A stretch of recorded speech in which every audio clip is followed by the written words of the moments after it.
Hello and welcome to How to Log In. It's your host back again with yet another interesting tutorial video.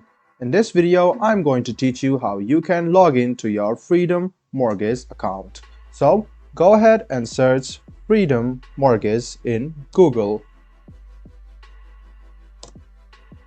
Tap in the first link which comes in your screen. And now you can see the login option in the top right hand corner. Tap on login and it will lead you to this page. What you need to do is log into your account if you have one, or if you don't have an account, go ahead and create your account. So it's quite simple. Go ahead and write down your Freedom loan number, your last name, social security key, mobile number, email address, confirm email address, create a new password, and then create a confirm password. After that, go ahead and create an account.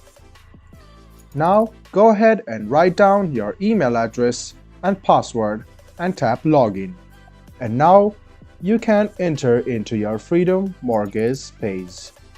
This was a video on how you can log in to your Freedom Mortgage account. I hope this video was helpful for you. If you still have any kind of confusion, please do mention us on the comment section down below. Like the video, subscribe to the channel, and do hit the bell button for more. Hope to see you in the next video as well. Until then, goodbye, take care, and make sure you enjoy.